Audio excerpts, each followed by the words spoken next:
Hey, Scott Howard. Thanks for being with me, man. Appreciate it. Good morning. Good to see you. Long time no see. Yeah, I think, what was it, NQC probably? That's probably right. And that's funny. I mean, it's that time's rolling around again. I was just doing emails this morning to get everything settled and booked to be back at NQC this year. So that's right around the corner. So my goodness, I can't believe it's been a year. So tell the folks that are watching that don't know, I mean, they're like, you were at NQC and you're going back again this year. What are you doing at NQC? You're not with Legacy 5 anymore, but you have a good reason to be there. Right. Yeah.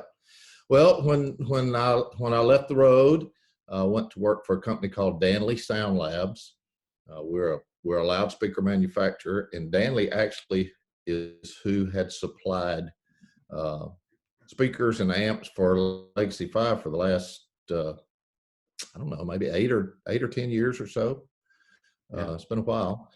So it was a natural fit when I came off the road. I had gotten to kind of learn the product through years of using it, and had learned the guys at the company. Just a great company to work for. Great guys, Christian-based company. Had just gotten to be real close with those guys. So when I came off the road, that was some of the first people that I talked to, and uh, anyway, just all worked out that I could go to work for them. So now my job is kind of spreading the brand, the Danley brand. We're a great product, but just not a lot of people out there know who we are, what we do, and so that's been my task, is just to kind of introduce us to folks and let people get in front of the speakers and hear them.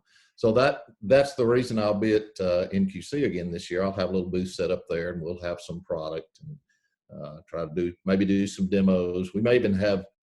I talked to Clark earlier about maybe setting up sound for some of the smaller stages or some of the satellite stuff.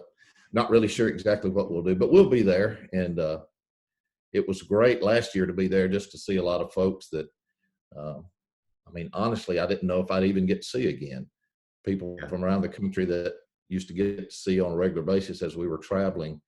It was good to be able to touch base with them and say hi and kind of let them know where I was and what I was doing. So, yeah, I'm looking forward to going back. It's a different feel there anymore. Kind of, you feel like you're kind of on the other side of the fence in a way, uh, but it's great to get to hang out with you guys and all my buds in the business. So, yeah, I'm looking forward to it.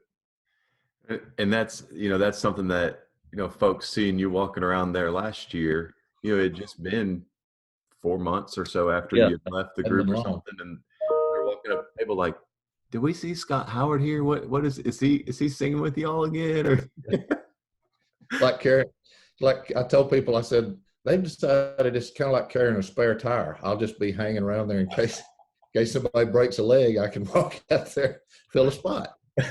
so is that the thing that you think, you mentioned the seeing people that you didn't think you'd get to see again. You think that's the biggest thing you miss about being on the road and singing the Yep. concerts?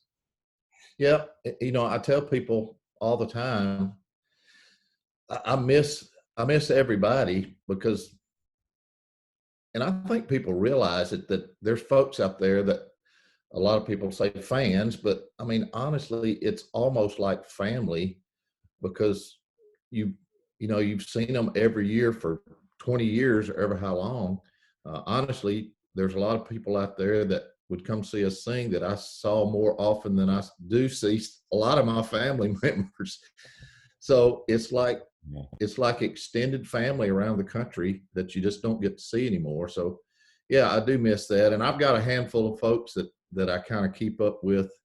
They'll shoot me a text or email or call me every once in a while from wherever around the country, just kind of touch base. I just got off the phone a minute ago with a guy up in Virginia that we kind of struck up a friendship just from singing at his church up there. So he had some fishing pictures he was showing me a while ago. So yeah, I do miss that part. So again, that's a great thing about going over to Pigeon Forge to NQC, because a lot of those folks are there. So Yeah. yeah.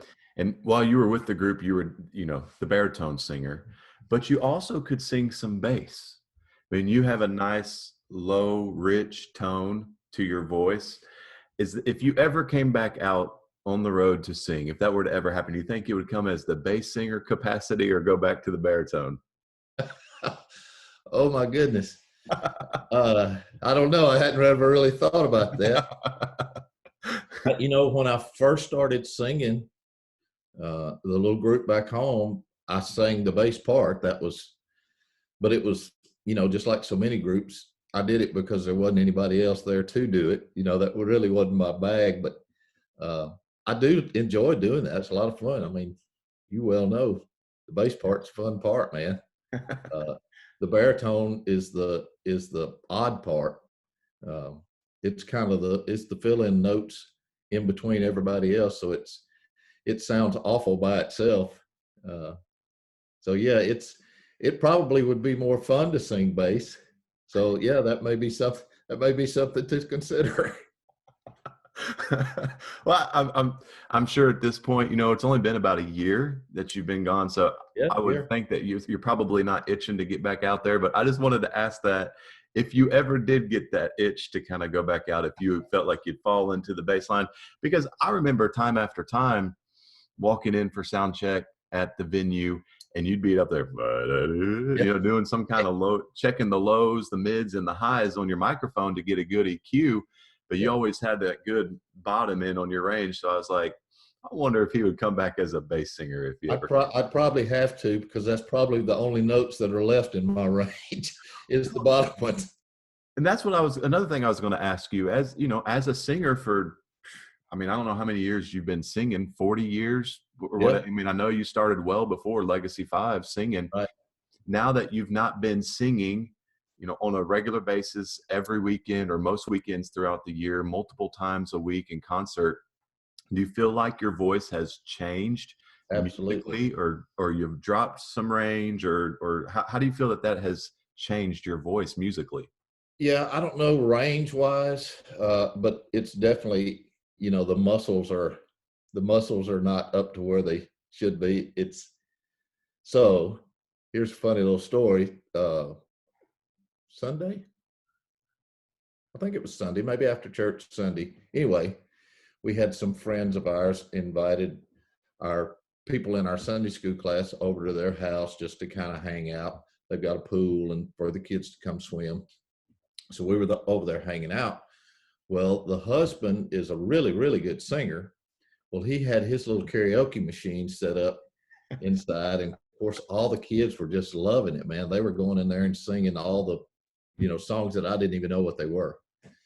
So Brooks kept on. He's like, man, come on, let's sing. Come in. You can sing harmony with me. And man, I got in there and started singing songs that I knew, but oh my gosh, it was like everything. I said, why is everything so high? He's like, well, this really isn't that high. So, well, yeah, it is to me.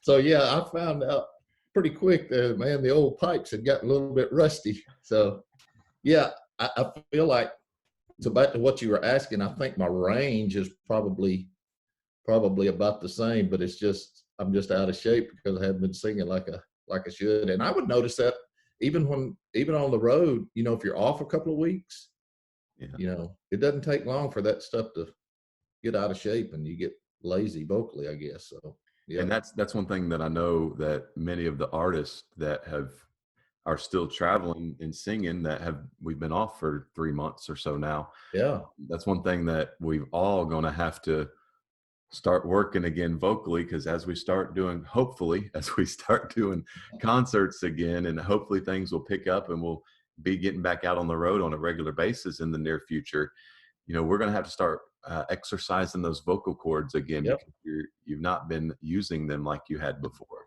So that's a And real the, thing. and the streaming stuff, I mean, that's proved to be just a great outlet for folks, not only just kind of keep the vocal cords moving, but it's let the people be able to experience the music and enjoy it. So that's been a huge thing. I see more and more people are doing a lot of streaming stuff. I see where the Isaacs are even doing a thing where they're recording in the studio and have the camera set up in there so you can actually go online and watch their recording process. So that's Wow. cool. Yeah. That is cool. Yeah, there's so many things you can do with the internet and technology. Really, it just boils down to time, money, and energy to Yep. to do Yep. those things. Do you have the money to get everything you need to present a quality presentation? Do you have the time to do it? And can you get everybody together? And do you have the energy to exert into that? And some of it is creativity too. And I'm not Yep. the most creative person on trying to come up with stuff like that, but there are some people out there that are. What is a message that you want to give to the folks that are watching that you haven't seen since you left the group or whatever? I mean, do you want to say something to them about your thankfulness for the 20 great years and or anything like that? Yeah, man, it was a great time. I'm thankful for the time that I got to be there. You know, I mean, going way back, Roger and I had been buddies for years before the group ever started, and that was something he and I had always talked about. You know, man, wouldn't it be awesome to be able to have a group sing together sometime? And I mean, we talked about it and dreamed about it, and honestly, I really never expected that to happen because, you know, Roger was with the Cathedrals, and I just didn't see him moving from that or leaving that, and really, you know, wasn't looking that far down the road to after those guys retired. So anyway, it was a huge blessing just to get the opportunity to do it, um, and have 7 years there. Saying 7 years while Roger was still around. So we got to kind of fulfill that bucket list. Uh, but again, man, just all the people that I've met down through the years. You know, it's so many. Again, it's so many that are just. It's not just fans. And I would say it's not just friends. In a lot of cases, it's closer than friendship. It's almost like family. So those people supported me and you and us, all of us, for years and years and years. Just so thankful for that and grateful for that. And still, you know, like I was saying, there's still people that keep in touch with me, that want to know what I'm doing, how's the family doing, the kids growing. So it was a great run. And I think most people know that there was no issues with me leaving. I just felt like I had gotten to an end of a chapter in my life. Felt like I was supposed to be doing something else. Really wasn't sure exactly what it was at the time. Uh, but Danley Sound Labs opened that door to me, and honestly, I feel like I'm where I'm supposed to be there and doing what God wants me to do. Uh, so it's been a great run for me. I loved the time I was there, and it's been a great transition over into the world that I'm living in now. Uh, and I told Scott back when I was getting ready to leave, I said, you know, I honestly believe that God is moving me to a place that he wants me to be. And I just feel like that he's not going to do that and not bless the group and move the group in a direction that he wants them to move.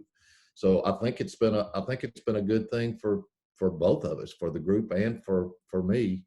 Um, you know, I just feel like God has worked this thing out, and it's uh it's moved in the direction that he wanted it to move. And we never we don't ever know, why the timing of things works like it does, but Yeah. I'm thankful that it's all worked out good, and you guys are doing great, and so I'm proud for you. Well, and I agree with you. I think things have gone very well. The transition couldn't have been any smoother, in my opinion. Right. And I knew, you know, just hearing you talk for years, you've had a relationship with the guys at Danley, and I just when you said you were going there, I'm like, it's going to be a good fit. You get along good with the guys there, and Yep. you know that stuff in and out. So if y'all watch and need any type of help with sound gear for your church installation or whatever, you need to contact Scott Howard and get with the Danley sound gear. Or there's a shameless plug right there, isn't it? And you mentioned the family, and I did want to ask you this before we close out this part of the interview. You mentioned the family. You actually had a lot happen Oh yeah. in the family in the last year or two. And so give the folks an update Yeah. on the family and what all's been going on. Okay, I'll start. Our oldest is Mallory. Mallory got married this past year. She's in Austin, Texas, and we're actually expecting our first grandbaby in August. So Congrats. that's all coming up. So that's a exciting thing for us. Where Kelly was busy getting plane tickets and all reserved for us to go down there when the baby's born here in, I mean, just a few weeks, honestly. So that's Mallory. Grant is our next oldest. He's 21 now. Grant joined the Air Force. Uh, he's in the process of he's going into the special ops side of the Air Force. So there's a training period actually before he even goes into basic training. So he's in the middle of that right now. They've got a group of guys that work out and train every week in preparation for that. So he's getting ready to ship out probably in August to start a Air Force career. Jenna, that was our baby for so long, is in college now. She's here at home with us. She works at Kroger, so she's been one of those essential workers. She's worked through this whole thing, which it's been really good for her. I mean, Kroger they have taken care of her. I mean, literally are paying for most of her college. They've just done a great job taking care of her. So she's in college right now. And then Jalen, our youngest, that we adopted this past year, is 7. He's going into 2nd grade. So again, we were in here this morning. Kelly had just sent me a link of what the school system is saying school's going to look like in the fall, possibly, which it's going to be different. That's still all very fluid. So we're kind of exploring some options there. We may do something different than public school. Just not really sure yet. But I mean, everything's great. We're healthy and living in our little cocoon here for the time being, ready for things to kind of open back up so we can get out and act normal again. Yeah. Well, man, I appreciate you sharing a little bit about what's been happening the last year and about your family and even just, saying thank you to the folks and talking to them. I appreciated your time.